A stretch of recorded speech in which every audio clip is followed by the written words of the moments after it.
Oui, c'est bon. Formidable. Merci, Martin. Je suis de l'Université de Montréal et c'est un plaisir pour moi de vous accueillir à cette session. Je vois qu'on est plusieurs en ligne, donc c'est formidable. Merci d'être ici. J'aimerais accueillir chaleureusement Gina Cormier. J'aime beaucoup votre historique, c'est l'arrière-plan, là, c'est comme un pub irlandais. Donc, Gina, elle a complété son diplôme à l'Université de Concordia en psychologie et elle fait son master's avec Martin Drapeau. Et elle, coordonnatrice de recherche pour Study, pour, attendez-moi une seconde, là, elle va nous parler un peu de ça. Là. Sa recherche, ses intérêts de recherche plutôt incluent psychologie morale, l'ouverture idéologique et à donner accès aux idées psychologiques. Alors, merci, Gina. La parole est à vous. Merci, Floris. Je veux juste partager mon écran et vous partager un peu ma recherche. On va le mettre en mode de présentation. Tout le monde voit ma présentation? Oui, formidable.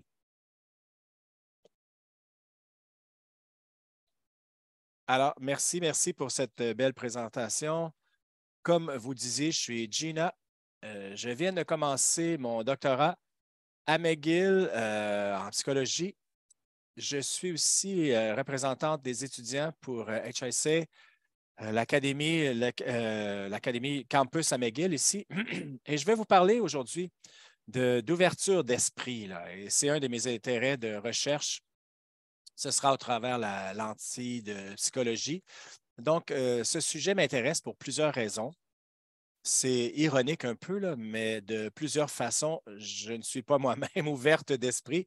Et de plusieurs façons, je le suis, mais une façon que je ne suis pas vraiment ouverte d'esprit, c'est mon manque de tolérance pour l'incertitude. Alors, peut-être que vous pouvez vous associer à cela si vous êtes le type de personne qui aimait la routine. Sinon, vous êtes un peu anxieuse, vous êtes inconfort dans la désorganisation. Et en préparant mes pages de ma présentation, on a eu une tempête de verglas à Montréal. On a perdu l'électricité et l'Internet pour presque une semaine. Alors, vraiment, ça m'a perturbé beaucoup et ça l'a juste ajouté à mon ironie de ma présentation d'être ouverte d'esprit. Nous allons voir, là, oui, l'ouverture d'esprit, ça l'implique quand même beaucoup de confort dans l'incertitude. Alors, je vais commencer et je vais vous expliquer pourquoi je suis intéressé à étudier cela, ce qu'on réfère les limites éthiques de l'ouverture d'esprit. Donc, voici des problèmes de société que mes collègues et moi ont trouvé quand même assez intéressants. On a vu des attaques sur la science comme n'étant plus crédible ou vraie. Beaucoup de problèmes sur comment les données scientifiques sont publiées, je crois, mais c'est quand même une des meilleures façons qu'on a pour s'approcher de la vérité sur des sujets compliqués. Lorsqu'il y a un enjeu de moralité, par contre, quand nos croyances centrales sont en jeu, exemple, disons, durant le virus du corona et toutes sortes d'exemples là, qui parlent à votre vision personnelle ou l'idée de ce qui est vrai, faux, ce qui est bon, mauvais, les données scientifiques ont été appelées à être questionnées dans ces cas-là et on a vu ça dans les dernières années dans plusieurs contextes. Aussi, la mauvaise information qui a été publiée, ce qu'on appelait fake news en ligne ou à la télé. Évidemment, un terme bien utilisé par ex-président Donald Trump en se référant comme de la mauvaise information, mais présenté comme des nouvelles. Donc, on a vu cela sur des enjeux politiques récents, des enjeux de santé, mais quel genre de société les mauvaises nouvelles ou les fausses nouvelles vont créer? Il faut le lire et le croire pour que ça survive. Donc, on a un flux de sources variées qu'on peut lire quand on parle de nouvelles sur la science. Il y en a qui sont plus crédibles, d'autres moins crédibles, mais ça peut devenir difficile à voir ce qui est vrai, ce qui est faux. Et au même moment, on voit aussi que les gens ont une susceptibilité pour s'identifier avec une idéologie ou l'autre. Donc, nous avons remarqué qu'il y a ce qu'on appelle l'augmentation de la polarisation, la radicalisation et même des actes violents. On a fait une étude, comme Floris a mentionné, sur la censure sur campus. Et plusieurs ont montré à quelle différence les croyances politiques étaient à l'université comparées à la population en général. Donc, c'est juste un tout petit exemple là, de division, si vous voulez. Par contre, on a vu plus d'exemples extrêmes comme aux États-Unis, et je n'entrerai pas à ce moment-ci dans ces exemples, mais je parle qu'il y a plusieurs choix, beaucoup de choix plutôt où aller chercher l'information. Donc, mes collègues et moi, on a réfléchi à tout cela. Évidemment, il y a beaucoup de problèmes complexes avec beaucoup de raisons potentielles et de solutions. Mais une question qu'on a posée a été comment est-ce que ça s'associe à la psychologie et la psychologie personnelle, hein, à l'ouverture d'esprit et même un manque d'ouverture d'esprit? Donc, toutes ces questions, on voit aussi tout ce qui est là par rapport à d'autres recherches. Qu'est-ce qui a déjà été écrit par rapport à cela? Donc, on a fait une revision étendue. Donc, on est allé chercher beaucoup d'articles sur le sujet. On a lu ce qui était corrélé à l'ouverture d'esprit. Donc, des articles avec des thèmes de psychologie, philosophie, l'éducation. On voulait comprendre comment est-ce que l'ouverture d'esprit se présente ou pas.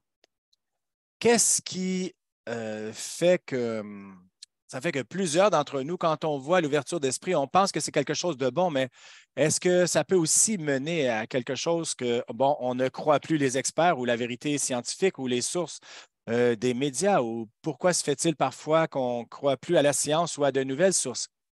Il y a certains points que je vais mentionner en parlant de ces choses-là comme les conférenciers précédents ont amené aujourd'hui, il y a beaucoup vraiment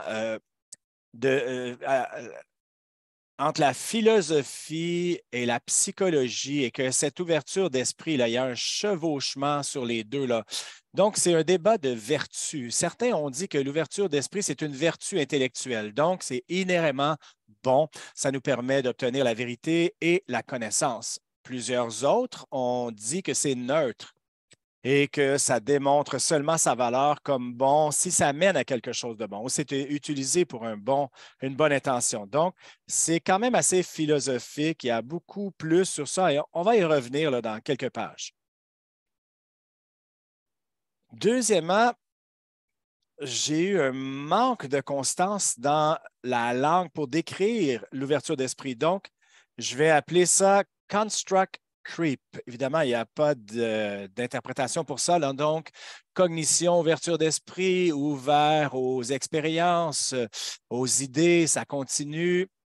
Et pour la simplicité, je vais appeler ça ouverture d'esprit, mais tout cela se réfère à la même chose et on va voir ça dans un instant. Donc, je pourrais dire ouverture aux idées, peu importe. Là. Vous comprenez ce que je veux dire. Alors, je vais donner des exemples de cas, de dossiers pour illustrer un peu mon sujet. C'est peut-être un peu sensible. J'ai fait un effort de choisir des exemples qui vont parler à différents points de vue, moral ou politique. Et je veux spécifier ici que la discussion de ces items n'est pas associée à mon approbation de certaines de ces argumentations ou ces enjeux, mais plutôt pour discuter que ces conversations existent dans la sphère publique et qu'il pourrait y avoir des implications positives ou négatives, et elles sont associées quand même à l'ouverture d'esprit.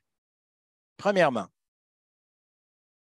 directement des papiers de recherche qu'on a revisés, c'est Daryl Davis. Si vous n'avez pas entendu ce type, sa page Wikipédia est quand même intéressante. C'est un musicien noir américain et il est devenu ami avec le KKK, un groupe blanc suprémaciste, et au travers leur amitié, il les a comme convertis afin de quitter le groupe des KKK. Et ça a été exploré dans les recherches là, par Matt Furtani, un article de 2019, Les limites morales de l'ouverture d'esprit. Donc, lui est professeur de philosophie au Michigan. Et il disait que d'être trop ouvert d'esprit lorsqu'on agit comme Davis a fait, ça nous mène parfois à compromettre nos propres valeurs, de se placer dans des situations quand même assez dangereuses ou avoir une dissociation et que ce soit utilisé pour le gain personnel de l'autre. Dans ce cas-ci, les membres du KKK. Et Furtani disait que cela est arrivé lorsque un membre du clan a utilisé son association avec Davis pour s'exenter lorsqu'il a été accusé d'un crime. Donc, dans ce sens, Furtani a dit que les actions de Davis pourraient être vues comme soit un modèle à copier ou un modèle à éviter ou même à rejeter, dépendamment du point de vue d'une personne par rapport à ce qui est bon quand on parle d'ouverture d'esprit. Il y a des exemples semblables aussi, là, comme un article qui est L'éthique de l'ouverture d'esprit à l'âge de Trump, qui a été publié en 2019 par Rachel Wall dans les publications scientifiques. Et il amène beaucoup de questions sur à quel point ça peut être bon d'être ouvert d'esprit quand on fait face à des conflits sociaux et politiques qui peuvent amener du danger. Ensuite, nous avons Joe Rogan, son expérience, peut-être que vous le connaissez ou pas. C'est un balado très populaire et c'est devenu beaucoup plus dans les nouvelles il y a un an lorsque un docteur Robert Malone a été interviewé et il a parlé des idées controverses sur la COVID et les vaccins. Cette information a été discréditée pour être vraie et comme mentionné là, c'est un gros balado. Il y a 11 millions de personnes qui écoutent chaque balado. Quelques semaines après l'entrevue, ça a presque été boycotté par Spotify, puisque les célébrités ont dit on doit éliminer cette émission et qu'ils devraient vérifier ses faits. Donc, plusieurs autres facteurs viennent en jeu, évidemment. Le contexte approprié. La psychologie de l'ouverture d'esprit a quand même un rôle. Cette attention atteint quand même un terrain neutre. À quel point on devrait être ouvert d'esprit? Qui est ouvert d'esprit ici? Et quelles sont les implications de tout cela? Spécialement lorsqu'on fait face avec des gens qui ont des visions du monde très différentes, le plus différent possible. Ouais, où tirons-nous la ligne dans la société?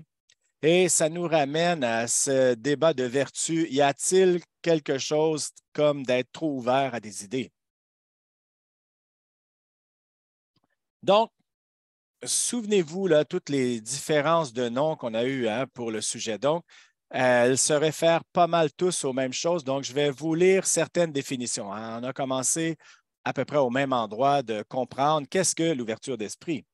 On l'a défini comme la disposition de s'engager sérieusement avec des vues qui sont nouvelles ou qui conflictent avec nos propres et de prendre des actions appropriées pour les éliminer ou les accueillir. On définit ça comme pour donner une considération sérieuse à de nouvelles idées et de reviser nos propres croyances face à ces idées plutôt. Et ma définition préférée, c'est celle-ci. C'est c'est la capacité de faire contact avec une des complexités du monde. Hein. Alors, une autre complexité. Donc, il y a quelque chose, une appartenance, une suggestion là, qu'on doit probablement considérer à reviser nos propres croyances en vue de nouvelles idées, présumant de bonnes nouvelles idées. Encore une fois, ça nous ramène à la question de la vertu. Qu'est-ce qu'une bonne idée ou une mauvaise idée là, à revisiter avec nos propres idées?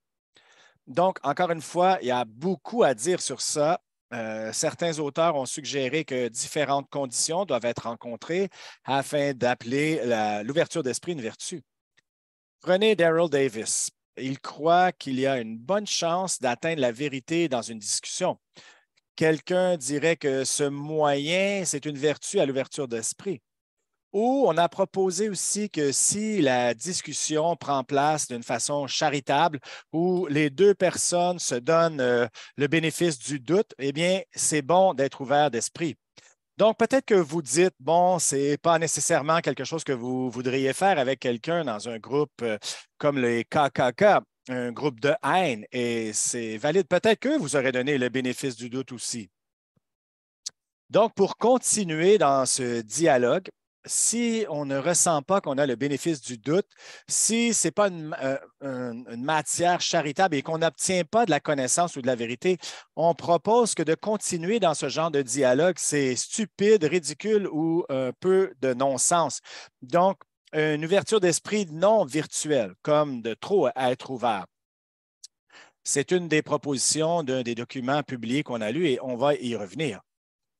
Pour rendre les choses un peu pires, là, il y a plusieurs versions de l'ouverture d'esprit. Alors, on peut être ouvert d'esprit dans une classe, on peut être ouvert d'esprit dans un souper, on peut être ouvert ou pas avec une discussion avec notre famille, avec notre conjoint. Ça dépend du contexte et de la personne, évidemment. Donc, si à un moment donné, cette présentation devient confuse, c'est une des raisons, hein, même que les chercheurs sont confus sur l'ouverture d'esprit. Est-ce que c'est une vertu? Certains vont dire que oui, d'autres non. Le point est celui-ci. Nous voulons savoir que si on comprend l'ouverture d'esprit, peut faire quelque chose pour améliorer notre société plutôt d'une façon ou d'une autre. Bon, du bon côté, il y a des preuves de suggérer que l'ouverture d'esprit est un construit distinct. Alors, ça veut dire que l'ouverture d'esprit, c'est quelque chose de naturel qui existe si on parle psychologiquement. Et je vais vous montrer comment on sait ça. En psychologie, on peut présenter une image visuelle de comment différentes tendances sont connectées. Donc, cette étude regardait un trait de caractère là, qui était ouvert aux expériences et différentes composantes. Ces composantes sont représentées par cette image. Alors, les chercheurs ont trouvé distinctement à l'ouverture d'esprit juste ici dans le rond, là.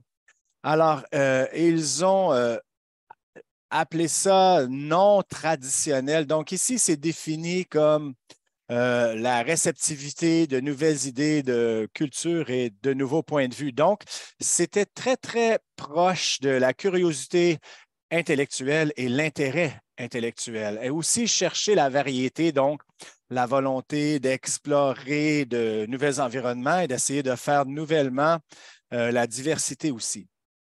Donc, c'est d'embrasser une variété d'attitudes de différents styles de vie.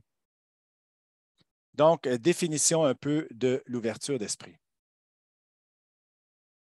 Maintenant que l'image est claire sur qu'est-ce que c'est, on veut vous montrer la corrélation par rapport à la psychologie. Donc, on a lu 200 articles, plus de 200 articles. Là.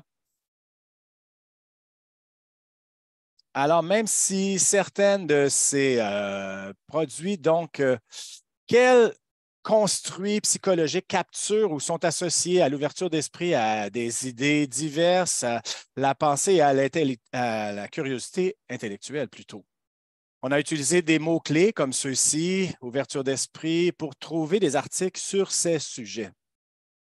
Alors, je vais résumer un peu les découvertes là, et vous montrer les hauts faits.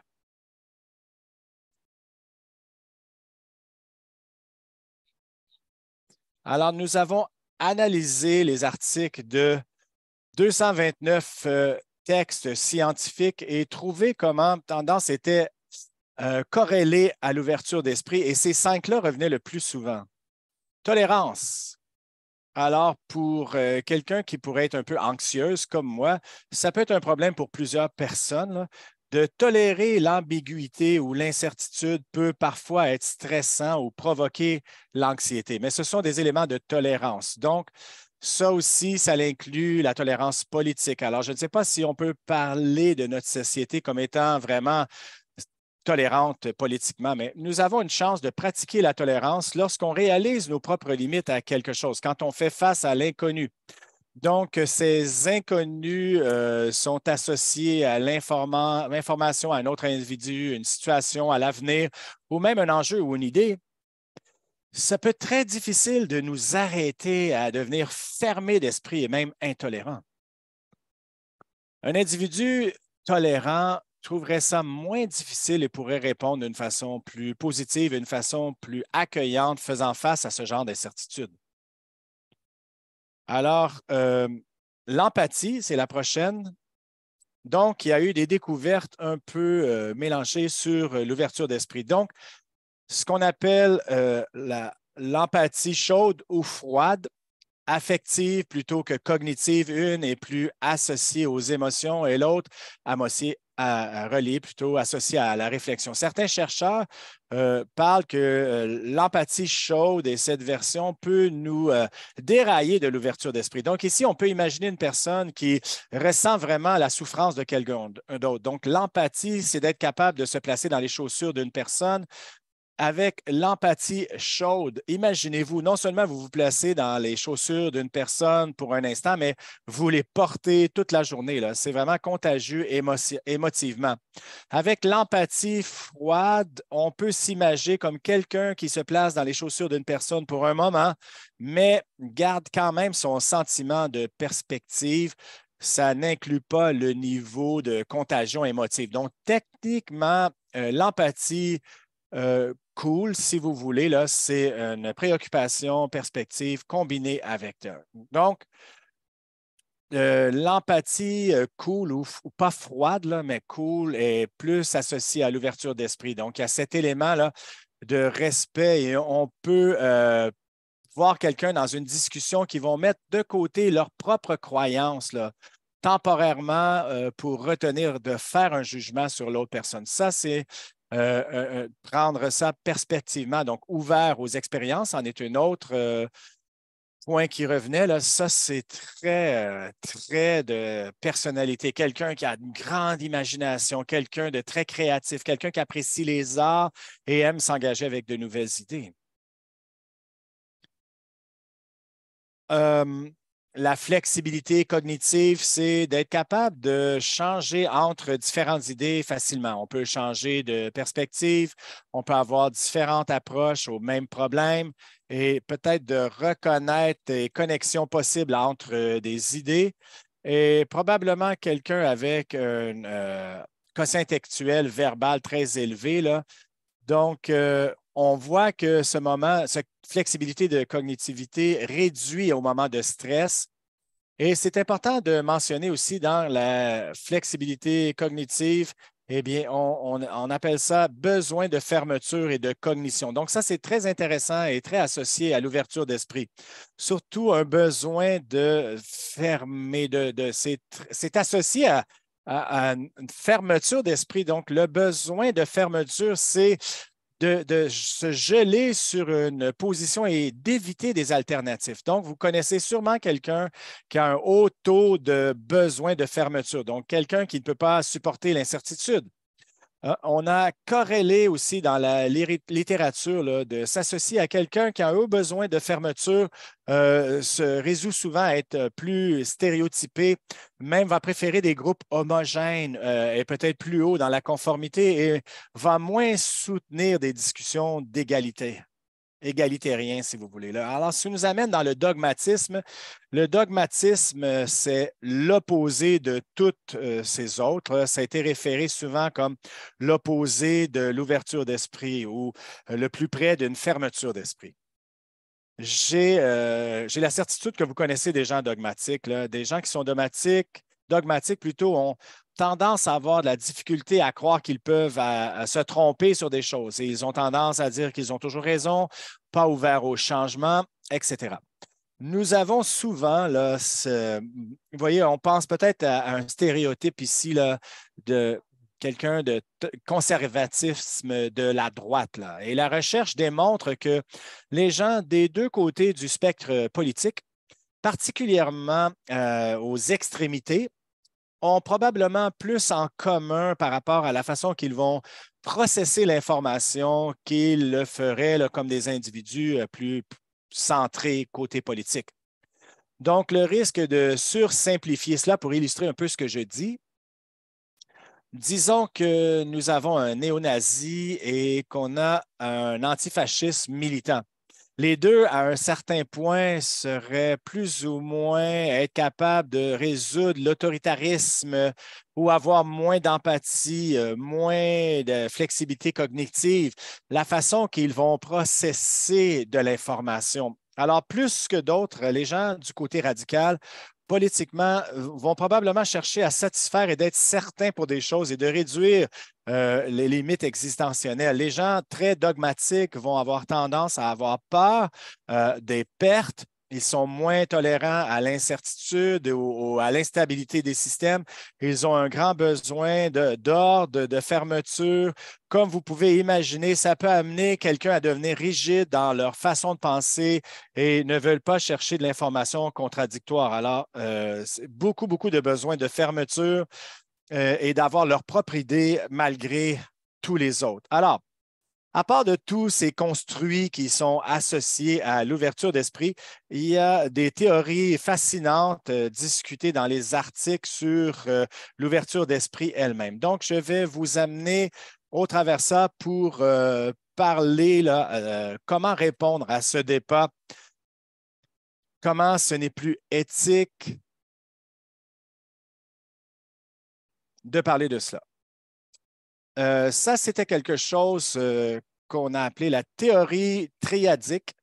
C'était offert en réponse potentielle à ce débat de vertu. Ça suggérait que l'ouverture d'esprit devrait être considérée comme une vertu intellectuelle, mais une qui a de multifacettes. Je vais vous expliquer là.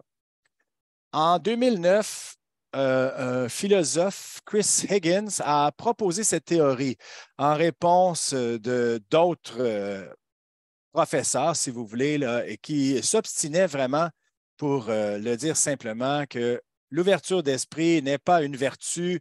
Pour dire que c'est une vertu, ça ne capture pas. Hein. Ce n'est pas toujours bon. On peut être ouvert d'esprit aux mauvaises choses. Ce n'est pas bon. Donc, Chris Higgins proposait ça comme réponse. C'est basé sur le travail d'Aristote, le grand philosophe.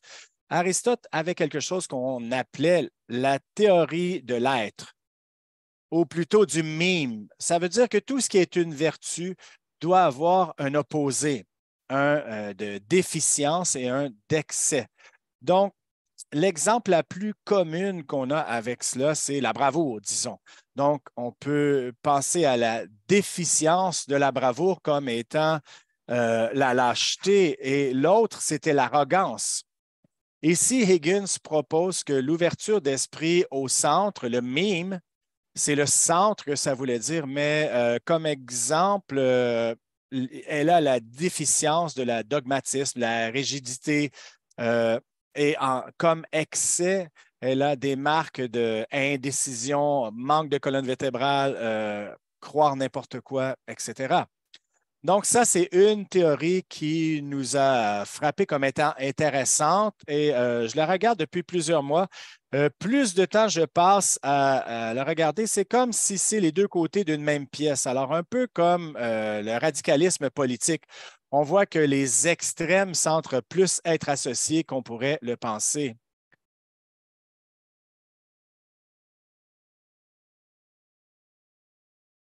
Voici une idée d'être fermé d'esprit. Mais on va dire un sujet controversé, là.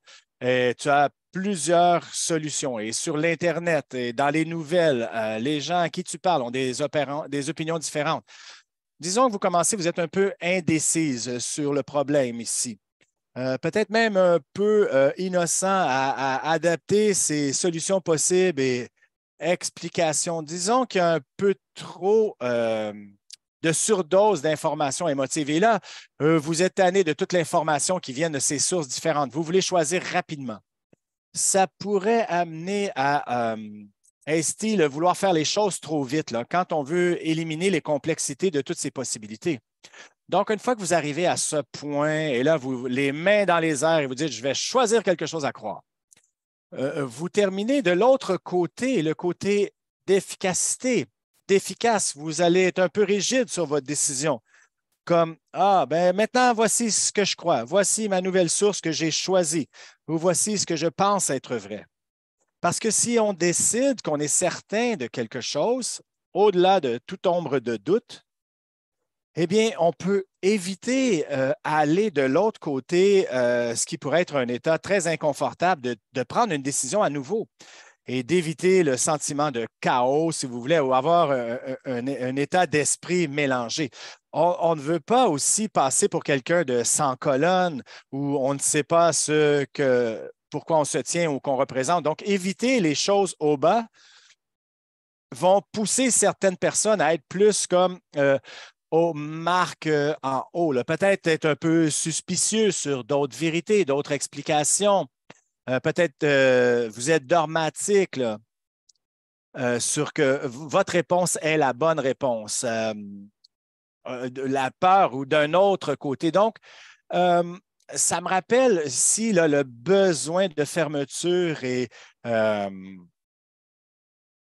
c'est de suggérer vraiment que l'anxiété sur ou l'intolérance sur l'incertitude pourrait mener à l'indécision ou la rigidité. Donc, soit la déficience ou l'excès d'ouverture à de nouvelles idées. Et on va parler un peu plus de ça. Et ce que j'ai découvert encore plus intéressant, c'est comment ça pourrait impacter notre identité. Moi, j'aime vraiment dire, quand tu décides d'être ouvert d'esprit à une nouvelle idée qui va contre ou contredit tes propres idées, tu dois laisser aller un peu une partie de toi-même. La partie qui a été faite un peu ici. Donc, si l'ouverture d'esprit serait représentée par cette image, comme Chris Higgins le propose, dépendamment où vous êtes situé dans le diagramme, de laisser aller de vos propres idées, c'est peut-être facile ou difficile. Comme on sait, là, le côté excès de l'ouverture d'esprit, c'est l'abaissement, l'auto-abaissement. Donc, de laisser aller, ce serait quand même assez facile. Je vous donne une anecdote pour essayer d'illustrer à quel point c'est associé à l'identité. J'étais dans une conférence dernièrement et je parlais à quelqu'un qui avait fait son doctorat en philosophie. Et nous discussions l'histoire du mime, le moyen d'Aristote. Et il dit que le mime est pertinent pour nous. C'est pertinent pour toi. Là. Ça, c'est le mime ici. Là. C'est l'ouverture d'esprit idéale dépend de nous en tant qu'individus. Ça dépend de qui on parle, sur leur identité, sur leur tendance, sur leur habilité d'être vraiment fermé ou vraiment ouvert. On peut penser à Daryl Davis ici. Pour certaines personnes, ce qu'il a fait peut être vu comme insurmontable ou même impossible, au point que les professeurs de philosophie questionnaient l'éthique de cela. Mais pour lui, ça fonctionne parce que le moyen, l'idéal d'ouverture d'esprit dépend sur nous. C'est pertinent et associé à nous. Quand on parle d'identité et de rechercher l'ouverture d'esprit, on a trouvé le travail du psychologiste développemental Eric Harrison et James Marcia qui a utilisé le développement moral. Ils sont bien connus dans la psychologie et ils ont les états d'état mental et l'identité de fermée et de diffusion. Il y a des similitudes, évidemment, il y a des similitudes entre ces stages d'identité comme fermé avec la définition de cela et il y a des similitudes aussi et l'excès de l'ouverture d'esprit. Alors, du côté mental de développement, comme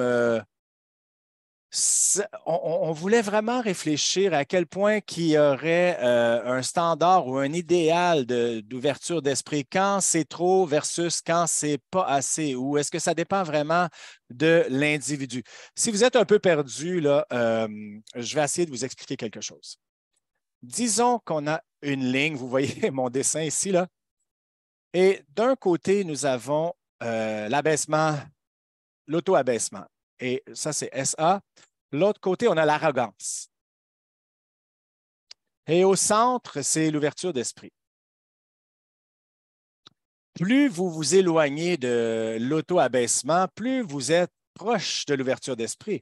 Et plus loin vous éloignez de l'arrogance, plus vous vous éloignez de l'ouverture d'esprit. J'espère que ça vous aide un peu à expliquer mon point. Mais c'est plus vous êtes près d'un côté, plus loin vous êtes plus près vous êtes de l'ouverture d'esprit. Donc, quand on parle de recherche de personnes, voici l'expression que je reçois. L'expression là.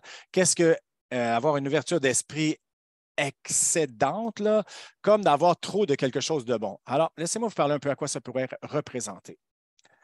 Gardez en tête là, que certaines tendances là, ici à droite, comme ouverture d'esprit, ceux qui argumentent que ce n'est pas toujours bon vont dire que d'être trop ouvert d'esprit peut nous amener à prendre des risques non nécessaires, de questionner nos propres croyances, d'acquérir de fausses croyances ou de mettre de côté des vraies croyances. Donc, voici des exemples potentiels. Théorie de conspiration. Il y a QAnon, le groupe, qui est un groupe de gens qui croient dans des déclarations fabriquées faites en ligne par un individu anonyme. Ensuite, Alex Jones, hôte de la plus grande, l'émission de théorie de complot. Il a perdu en cours et il a dû payer 900 millions de dollars. Je ne sais pas si vous vous souvenez, là, pour avoir dit que l'école, la tuerie à Sandy Hook n'est pas vraiment arrivée. Pour vous donner une idée là, de ce que 900 millions de dollars est, il a un revenu de 60 à 70 millions par année. Donc, ça vous donne quand même une idée de combien de gens le suivent.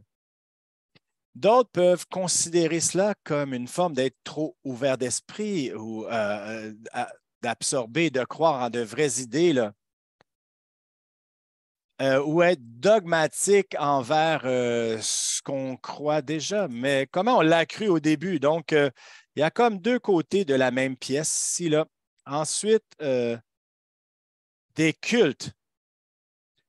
Le culte Nixim, si vous voulez. Donc, le recrutement, c'était sur le marketing de réseau et l'Inquisition. On a des religions comme la scientologie où on doit payer pour atteindre le prochain niveau de conscience. Donc, on se pose des questions. Est-ce que ces groupes ciblent des gens qui sont très crédules et très ouverts d'esprit? J'ai découvert au travers la ressource à Montréal, ici, nous avons un organisme qui s'appelle InfoSect et ça l'aide les gens à sortir de cultes. Alors, si vous étiez trop impliqué dans les cultes, là, ça, c'est fascinant. Ensuite, je ne veux pas associer cela nécessairement, mais je dis que il pourrait y avoir un autre endroit où on se pose des questions sur l'ouverture excessive quand les choses deviennent difficiles, hein, quand on est inquiet, déprimé ou on développe un désordre psychologique. C'est indéniable que nos pensées sont affectées. Je ne parle pas nécessairement là, au culte ou aux théories du complot, mais je parle d'excès en général. Si vous avez l'habitude de vous sentir déprimé, vous dites tout le monde me déteste ou c'est une façon biaisée, un piège de penser, et peut-être qu'on fait tous cela un peu. Donc, ces tendances sont présentes hein, sur un continuum. Mais certaines de ces façons-là de gérer le temps, c'est pire durant une période stressante ou une crise. Différents individus vont exprimer ces biais de pensée d'une façon plus extrême que d'autres. Qu'est-ce que je veux dire par différents biais et de distorsion et comment gérer le tout? Donc, de sauter aux conclusions. Ça peut être un biais.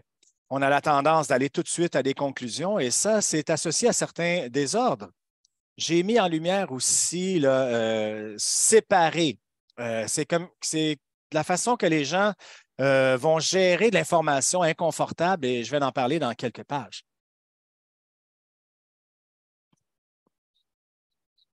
Parlons un peu de processus. Comment arrive et comment se passe l'ouverture d'esprit? Ou comment la fermeture d'esprit arrive? Alors, on va regarder un peu plus la fermeture d'esprit.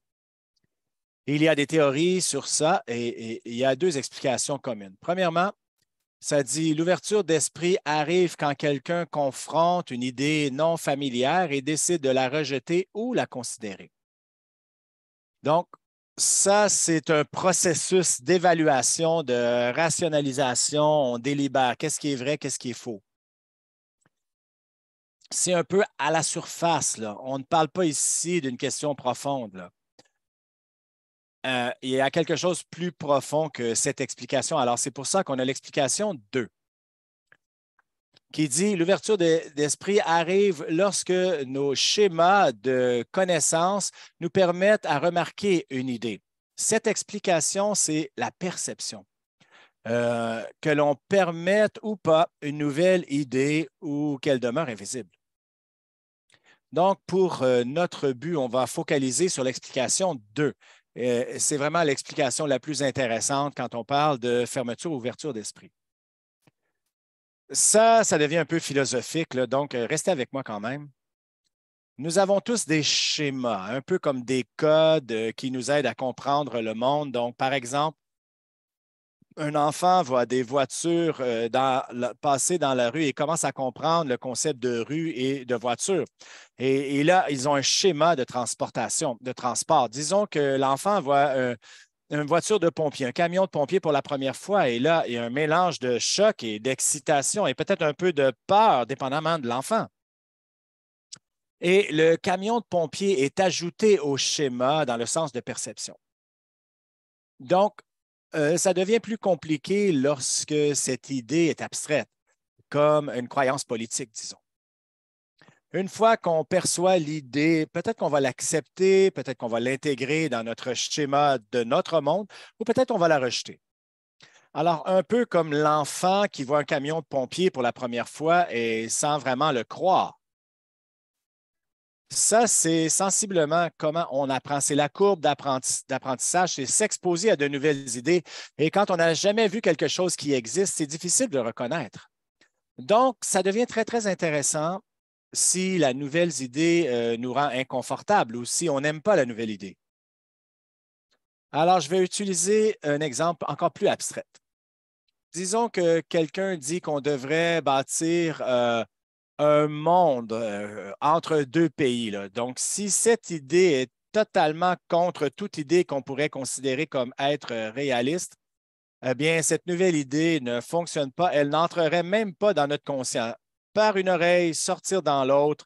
Dès qu'elle sera proposée, on va l'éliminer parce que notre schéma de notre monde, de notre pays et ce qui est possible dans notre pays a vraiment centré notre focus du fait que ça soit proposé. Alors, on passe par-dessus automatiquement, on l'illumine, ça ne va pas se produire. Ça, c'est une façon d'être fermé à une idée, mais je ne dis pas ici qu'on devrait être ouvert à l'idée d'un mur, de bâtir un mur, mais je donne ça comme exemple pour illustrer mon processus. Restez avec moi. Si la nouvelle idée entre dans notre conscience, qu'on est capable de la considérer, eh bien, il y a encore une fois une confrontation plus évidente avec quelque chose de nouveau, de différent. Donc, disons dans cet exemple que vous avez appris que votre pays a décidé de bâtir un mur et que ça va se produire. C'est une idée que vous êtes forcé à intégrer parce qu'elle va arriver. Tu es surpris, qu'est-ce qui se passe? Et il y a vraiment une différence entre ce que tu crois, que tu imagines sur ton pays et ce que tu observes ou tu vois. C'est un peu, ça l'amène à une déception. Tu croyais peut-être que ton pays était plus ouvert et n'aurait jamais décidé de bâtir le mot. Donc, ça définit nos concepts de ce que ça veut dire de vivre ici. On va redéfinir notre croyance sur notre propre pays, etc. Mais voyez-vous, vous réalisez que votre schéma précédent était limité ou même avait des fautes. Et ça peut être très inconfortable. Quand on voit une limite dans notre compréhension, c'est vraiment un endroit où la fermeture d'esprit peut se produire. C'est un peu pourquoi que l'ouverture d'esprit est difficile. Ça peut être très stressant de voir que les gens avaient tort sur quelque chose de fondamental à notre identité, un peu comme notre pays. Ça pourrait être plus confortable de juste faire à semblant que ça ne se passe pas vraiment, pas vrai? Alors, on va faire à semblant que le mur ne se bâtit pas. Mais la belle chose ici, peut-être que c'est grâce à l'évolution, c'est qu'on peut faire semblant que le mur n'arrive pas. Dans notre pensée, on peut se jouer un tour et dans nos moments de stress, eh bien, il y a un mécanisme où on va gérer cela pour éviter l'inconfort de cette idée qui nous défie grandement. On peut utiliser toutes sortes de mécanismes psychologiques et voilà comment la fermeture d'esprit peut se passer, même quand quelque chose est réel. Donc, malgré qu'on fait face à la vérité, là, sur ce mur de la frontière, on peut refuser de le croire. On peut le repousser de notre conscience. Donc, à ce sens, d'être ouvert d'esprit nécessite d'être confortable avec un sentiment stressant d'une incertitude ou même quelque chose qu'on ne croit pas. On est peut-être capable d'intégrer une nouvelle idée, mais même à ce niveau inconscient, on veut garder l'idée le plus loin possible parce que c'est associé avec de l'inconfort. Alors, à quoi ça ressemble quand on est en train de gérer le tout au travers la séparation, le splitting? C'est un des mécanismes qu'on a quand on gère de l'information inconfortable. Pensez à quand vous avez une chicane entre conjoints ou membres de famille. Et là, soudainement, vous les voyez comme un ennemi et il n'y a rien qu'ils vont dire qui est bon et comment peuvent-ils avoir raison? Impossible. Multipliez ça par 10 ou par 100 et vous vous approchez avec ce qu'on gère dans le splitting, la séparation. Là, c'est une forme moins évidente de fermeture d'esprit du fait que c'est une réponse d'être conscient d'une idée, mais d'une façon négative, d'une façon qui vous rend inconfortable. Donc, vous voulez l'éviter. C'est un peu comme penser blanc ou noir ou le splitting, c'est séparé. Donc, tu peux faire ça en dévaluant la personne qui t'amène l'idée. Donc, on réduit leur valeur et c'est la même chose pour toi. Ah, ils sont stupides ou on peut diviser cette idée et l'enlever de notre pensée inconsciente. Et on fait ça pratiquement tous les jours. Et quand on ne se sent pas bien, eh bien, ces choses empirent. Le splitting, c'est inconscient. Les gens ne savent pas trop pourquoi il y a cette séparation. C'est un mélange d'émotions, d'anxiété qui nous amène ce besoin d'éliminer et d'enterrer cette idée. C'est poussé par l'anxiété, la complexité. Donc, les issues d'améliorer la justice sociale, là, c'est facile d'amener ça au travers de la scission, qu'on va l'appeler, le splitting. Ça peut être une réponse à une détresse ou une contradiction. Hein. Pensez à une discussion polarisante et là, il y a une tension palpable et le stress augmente et ça impacte notre habilité à écouter. On commence à penser d'une façon dichotomique. J'ai raison, ils ont tort. Et pour ici, c'est juste une petite étape à dévaluer. Ils sont stupides, ils ne réfléchissent pas comme il faut. C'est du mal qu'ils sont woke, antifa, racistes, transphobes. Donc, la scission nous fait voir les gens comme étant tout bons ou tout mauvais. Ça nous aide à démoniser les gens et alimente la sensation que nous avons raison. Quand quand quelque chose devient personnel, donc vous êtes un fan de John Stuart Mill et vous combattez fort pour la liberté académique ou vous êtes un activiste antiraciste qui est en colère à l'injustice, quand quelque chose devient personnel, c'est difficile de passer au travers quand on tombe dans un piège de réflexion comme la scission. Ça va réduire la complexité des nuances et des conflits. Et ça peut faire que le monde semble bien simple et plus cohérent et plus stable. Ça nous ramène maintenant à notre définition d'ouverture d'esprit comme l'habilité de percevoir plus de complexité qu'il y a dans le monde. Si cette complexité à un certain point dépasse notre capacité cognitive ou psychologique à un moment, eh bien, une scission pourrait se produire et ça pourrait apparaître comme la meilleure option. Les choses sont un peu plus complexes que cela, mais évidemment, parce que j'ai un manque de temps, je le simplifie. Une dernière théorie là, sur cela. Il y a comme deux formes ou deux versions d'ouverture d'esprit. Il y a eu une étude qu'on a regardée sur la cognition ouverte d'esprit. On mesurait le niveau d'ouverture d'esprit d'une façon religieuse ou psychologique. On a trouvé que c'était bien différent dans une généralité. Donc, ça nous aide avec la théorie que ce soit un état d'ouverture d'esprit ainsi qu'un trait Donc, c'est plus sujet à changer quand on parle de l'état. C'est un état temporaire. Peut-être que la personne passe au travers un stage de développement, peut-être leurs idées sont défiées, ils sont en crise de quelque chose. Alors, basé sur les lectures, certains facteurs qui pourraient affecter l'état de l'ouverture d'esprit, ça peut être une pression sociale, donc un besoin d'appartenir, un besoin d'être bien estimé et aussi l'identité morale. Dépendamment si une personne est en processus de développer leur identité, leurs croyances et si leurs croyances sont défiées ou sont en crise.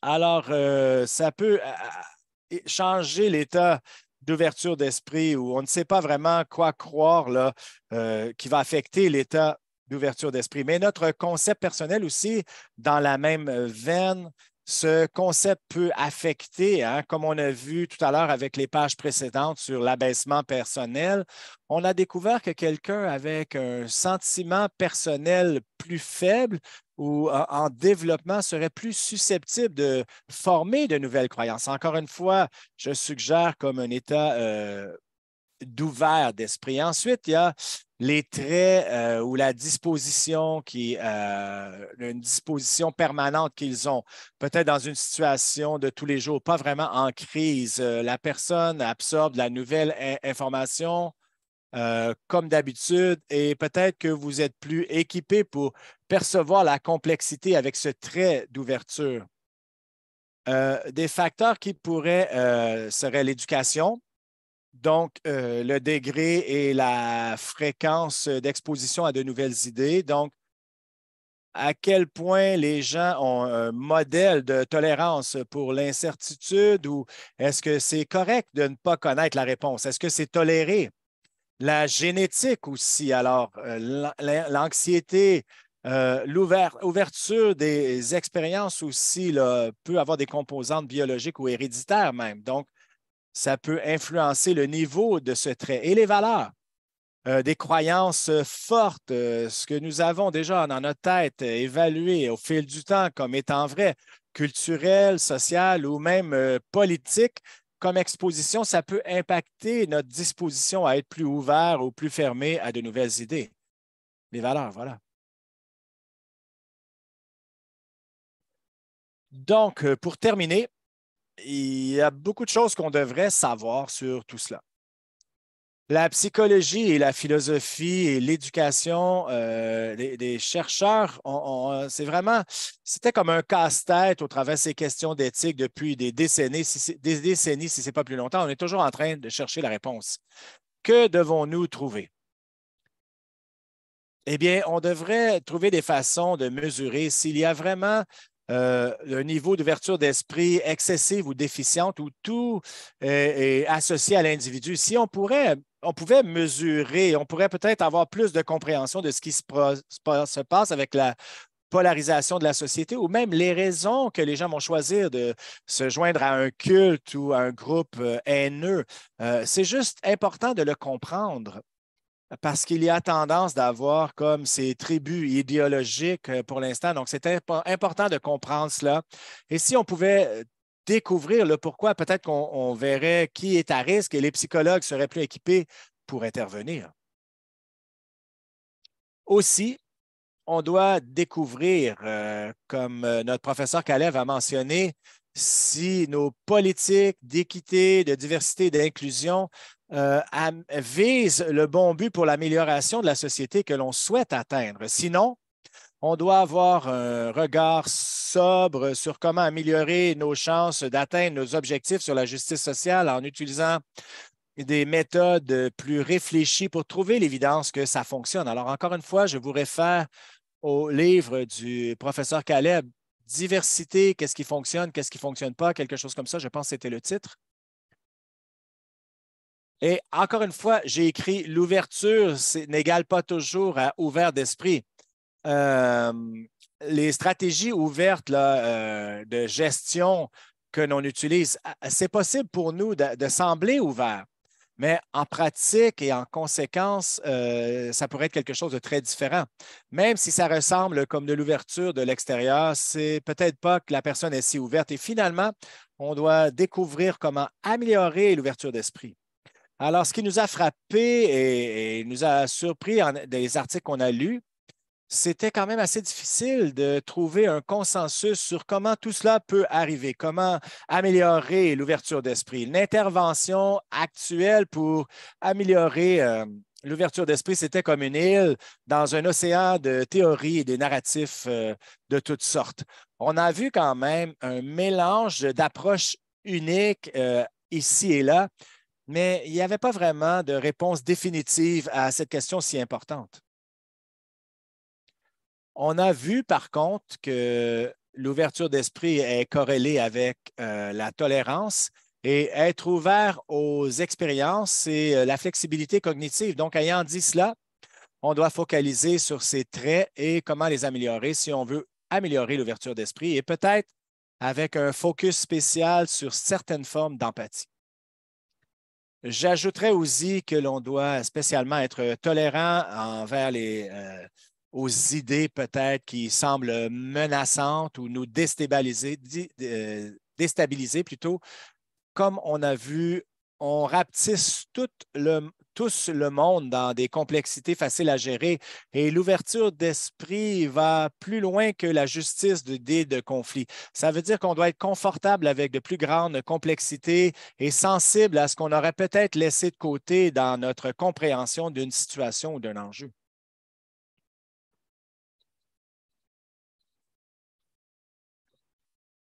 Après avoir réfléchi sur ça avec une équipe de chercheurs à McGill et l'Université de Montréal, j'aimerais proposer certaines réponses potentielles et des idées pour conclure.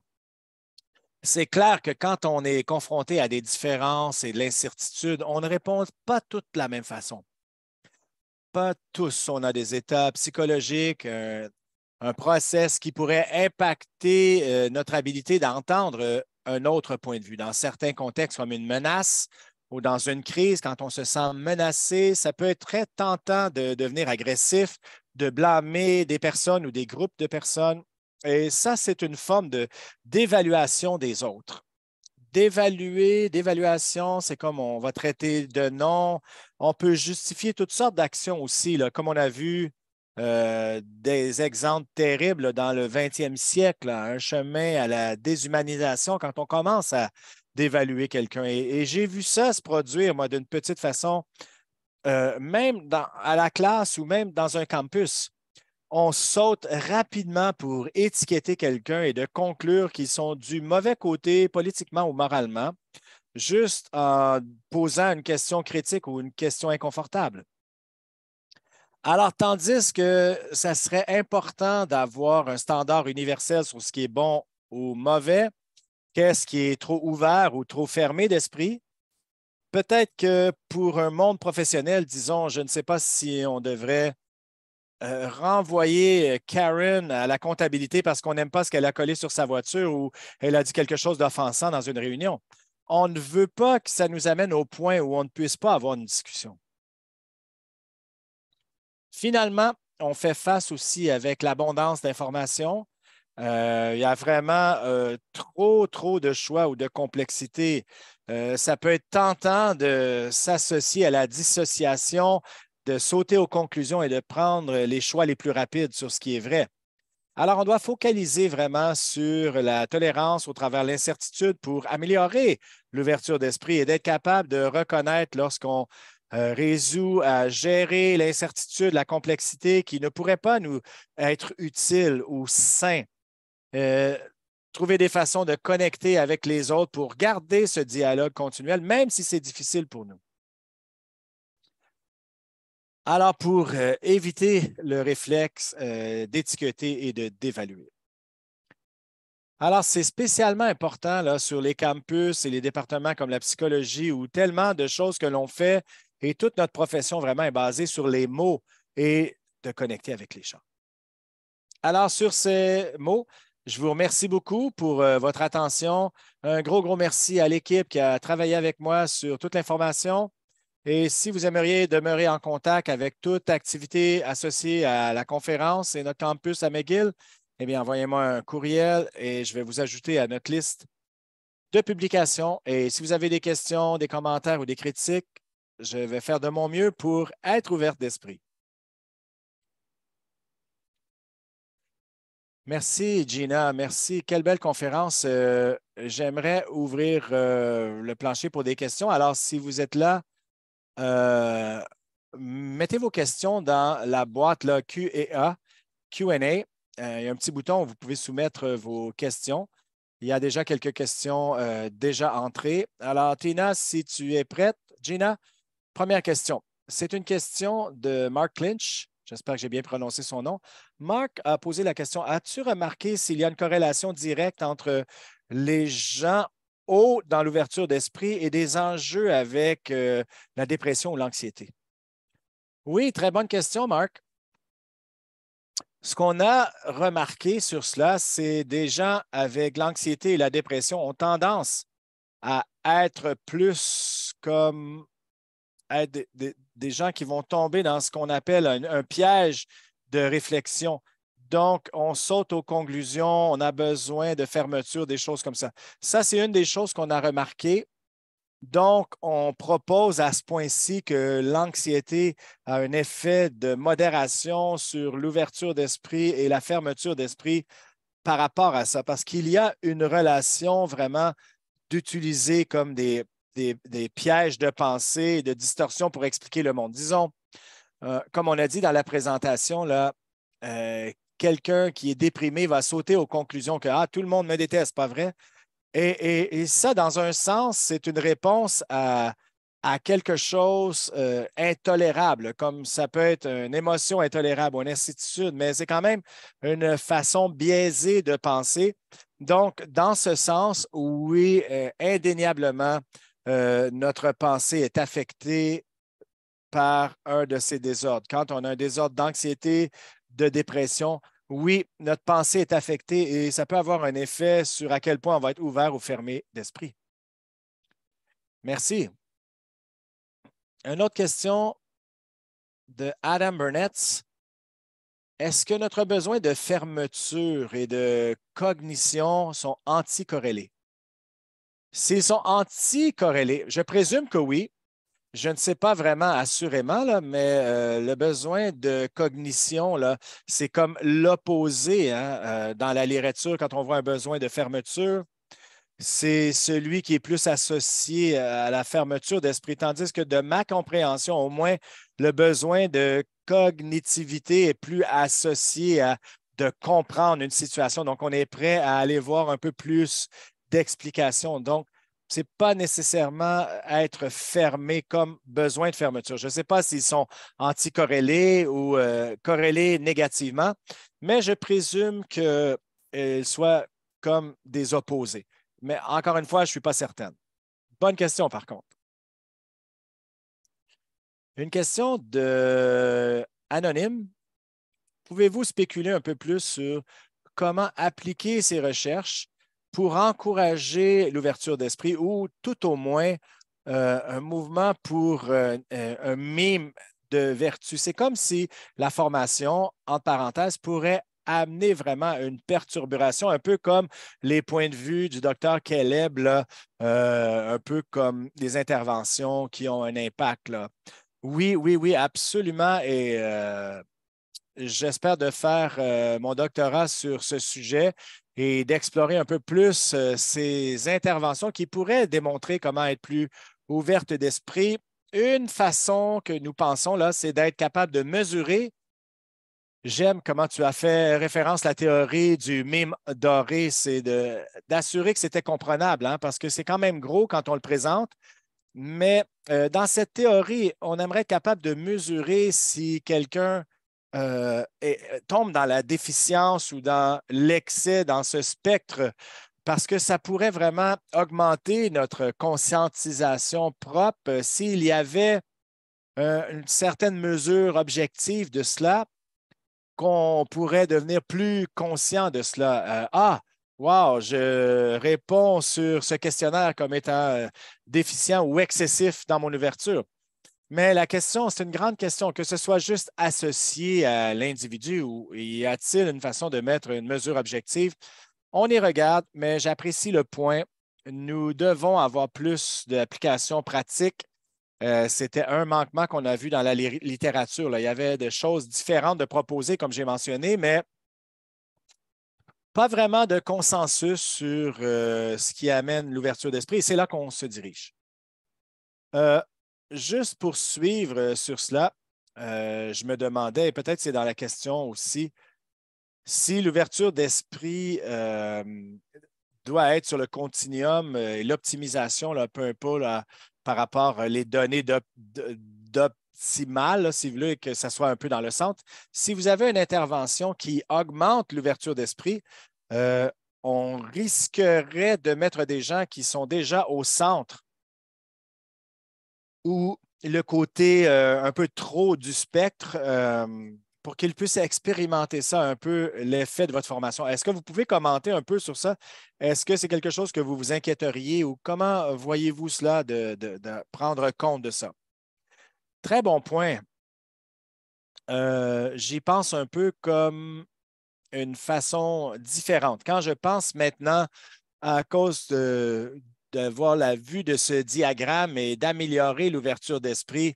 Je ne pense pas de l'augmenter au côté excessif, mais plutôt pour l'amener le plus près du mime possible. Donc, d'améliorer. On a, par exemple, l'arrogance versus s'abaisser personnellement avec l'ouverture d'esprit au centre.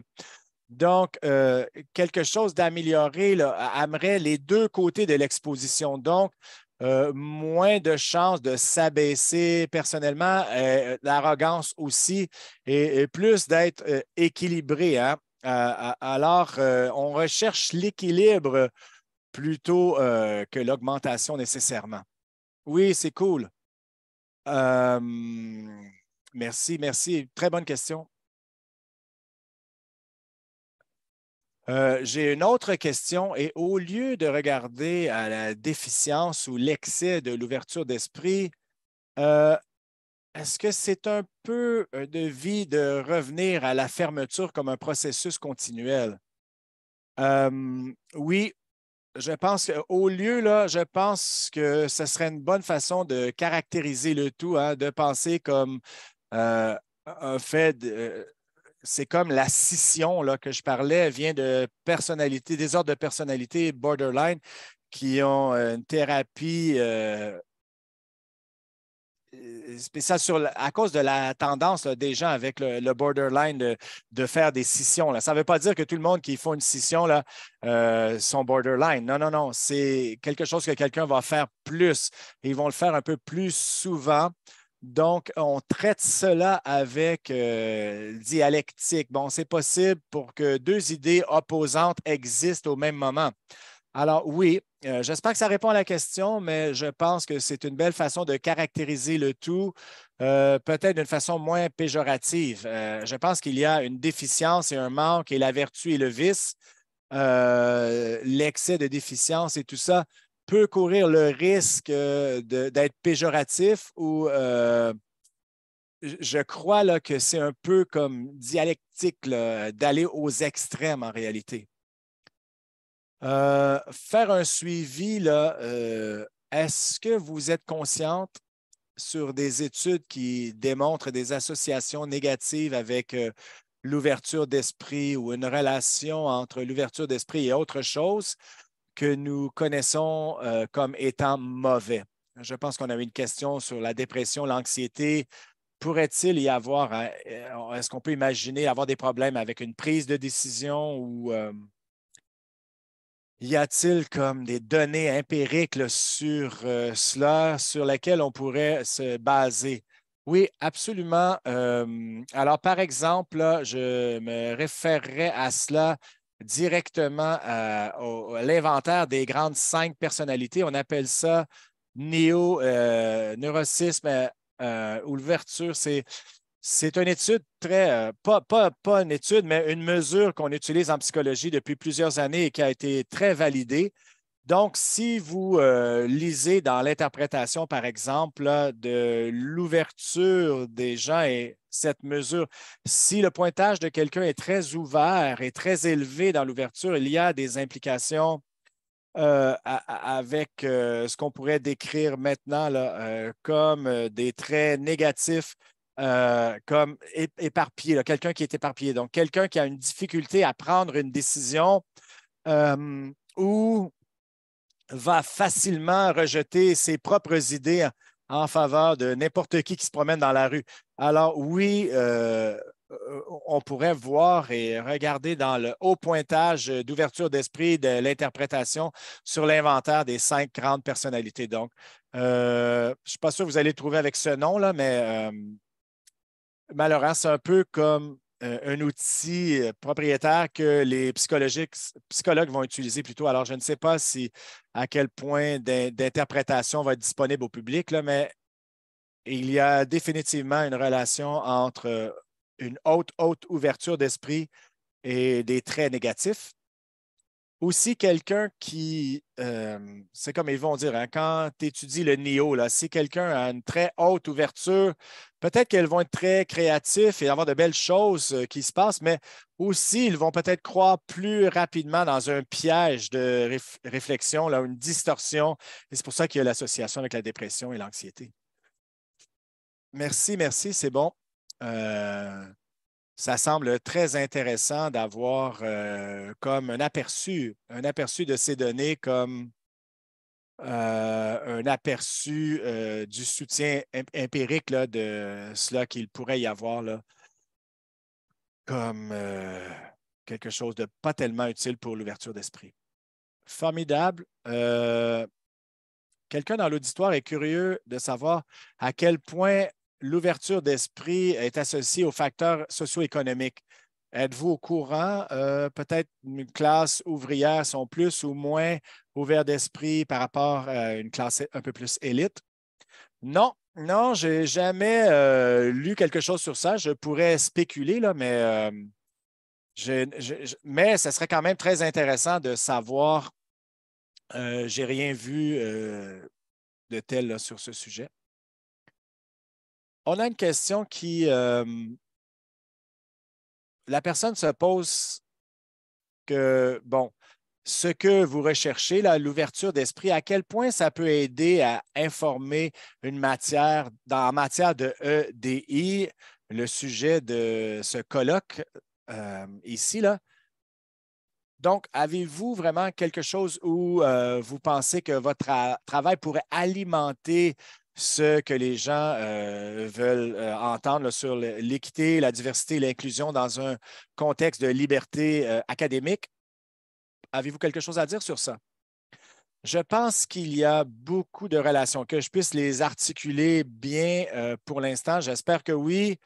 Euh, j'ai essayé d'en tirer dans ma présentation, mais oui, une très bonne question de comment on peut associer l'EDI, là. Mais je pense que la façon qu'on pourrait associer potentiellement, encore une fois, là, c'est dans le contre-coup.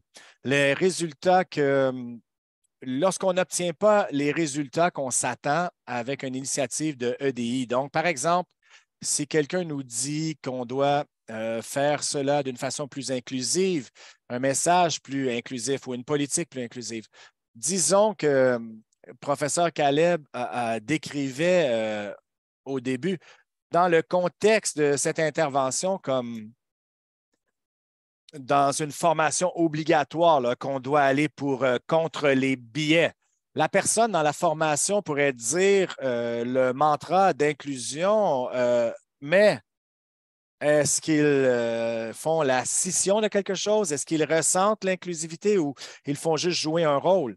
Et ça, c'est quelque chose, je crois, que nous cherchons en psychologie, que les gens ne sont pas toujours aussi ouverts qu'ils apparaissent et ils jouent un rôle en disant ce mantra juste pour apparaître ouvert. Mais quand on creuse un peu, il est possible qu'ils ont des sentiments de ressentiment là, pour faire cette formation obligatoire.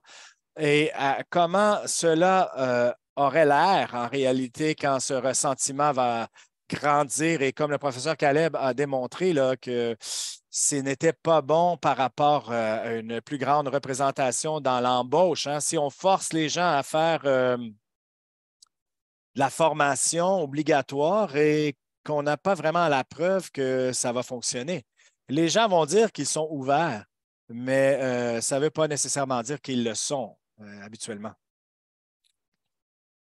Et avez-vous des suggestions sur comment on pourrait l'adresser? Hein? C'est comme si vous avez votre doigt sur quelque chose d'important, là, que j'imagine que tout le monde est concerné. Quand on dit EDI et on veut avoir une amélioration authentique dans la vie des gens, là, d'un bout à l'autre du spectre. Donc, lorsqu'on arrive et on a des formations où les gens, on leur enseigne à répéter les mantras et c'est juste de faire la motion là, sans vraiment faire un changement à le mettre en action. Et c'est sûr que c'est un problème, mais avez-vous une idée sur comment approcher cela et peut-être que votre recherche pourrait nous aider? Bonne et grande question. Je crois que, encore une fois, je vais me référer au professeur Caleb parce qu'elle avait beaucoup d'informations et de bonnes informations. Mais tout ce que je pourrais dire, moi, c'est qu'il y a quelque chose basé plus sur la science, en autant que si on peut savoir que ce que l'on fait a été soutenu par la recherche et pour améliorer vraiment l'équité. Et encore une fois, professeur Gingras qui parlait un peu plus tôt, là, au début, on doit savoir à quoi se réfère-t-on là, avec ces mots-là.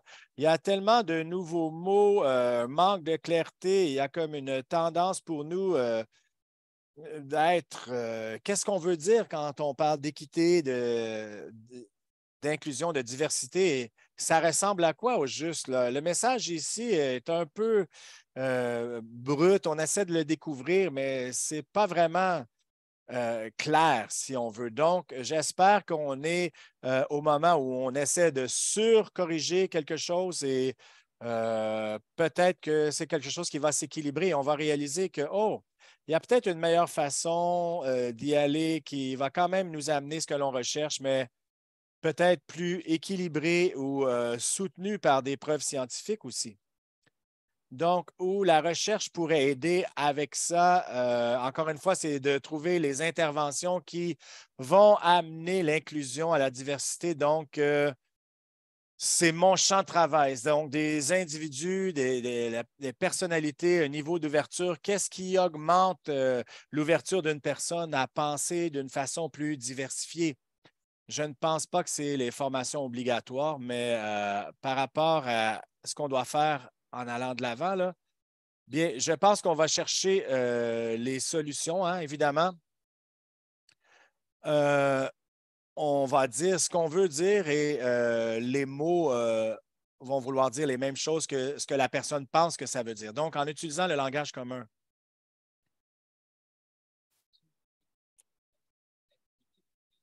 Alors, j'aimerais donner un peu plus d'espace pour dérouler un peu votre idée, là. C'est comme si on s'identifie avec ce que vous venez de dire, là. Vous identifiez la distinction entre juste de faire semblant d'être dans une idée et de versus approuver une idée. Donc, c'est une littérature assez riche sur l'ouverture d'esprit qui est essentiellement là, des questionnaires comme un rapport personnel. Alors, quelqu'un pourrait dire que c'est peut-être assez facile pour quelqu'un de dire qu'ils sont ouverts. Surtout après une formation, on va dire ah oui, oui, oui, je suis vraiment ouvert là. Wow. Alors, on voit une augmentation dans ces mesures. Par contre, comment savoir que les gens sont vraiment là à s'engager à des comportements ouverts? Est-ce qu'on a une mesure pour voir? Pourriez-vous nous aider sur ça? Ou si ça n'existe pas, alors qu'est-ce qu'on peut dire? Oui, le rapport personnel ou l'auto-rapport, si vous voulez, là, ça peut être problématique là, à nous aider à comprendre. Et le comportement, c'est pas mal le plus qu'on peut faire en psychologie d'une grande partie, mais comment mesurons-nous quelque chose en psychologie? Bien, on le mesure au travers des comportements. Donc, souvent, c'est comme ça. Donc, je pense qu'on devrait changer la façon de mesurer, de revisiter un peu de cela et de ne pas s'associer sur l'auto-rapport, si vous voulez, ou l'auto-évaluation, donc comportementale. On va continuer de regarder, hein, n'oubliez pas. Euh, j'ai quelqu'un qui se pose la question,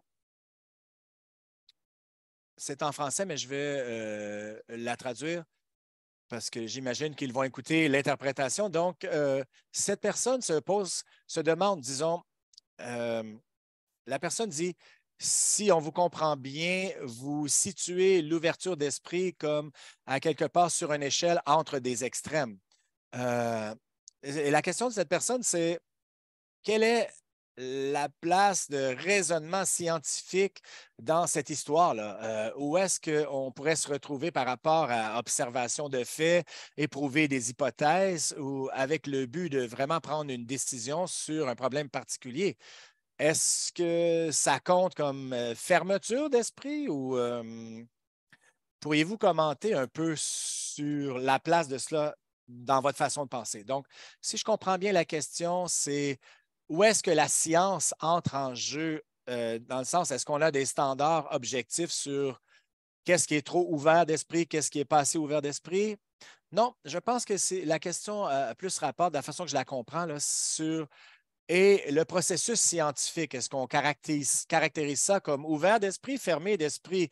Une fois qu'on va chercher des données, on teste les hypothèses. Ça se retrouve à quel endroit là, sur l'échelle et pourriez-vous commenter? OK, ça c'est très intéressant comme question. Donc, où est le processus scientifique par rapport à ouvert ou fermé d'esprit? Je pense que c'est aussi bon que les gens qui font les processus par rapport à leur façon de penser. Nous savons que lorsqu'il y a une moralité ou un enjeu de moralité qui est amené dans une question comme qu'est-ce qui est bon ou mauvais, les gens ont tendance à s'accrocher à leurs croyances, là, peu importe à d'autres informations qui pourraient entrer. Alors, si ça se produit pour les gens qui font l'étude, si leur moralité est affectée, si leurs croyances sont en jeu ou eh bien, ça va impacter évidemment le processus scientifique. Je ne suis pas certaine si je réponds à votre question, là, mais nous le savons que ça va affecter les croyances dans ce qui peut être crédible ou ce qui peut être vrai.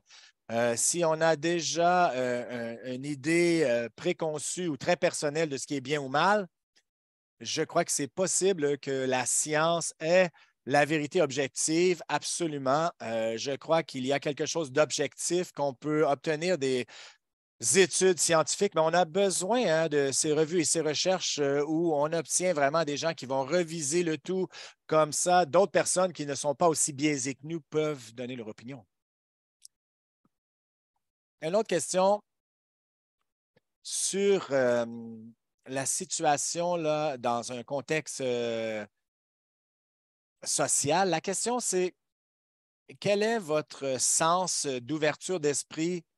Est-ce que ça pourrait être comme un luxe? Seulement certaines personnes qui sont éduquées ou supérieures, sociales, économiques pourraient se permettre cela. Quelle est la part de la société par rapport à ça?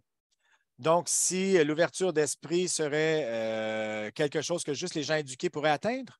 Oui, exact.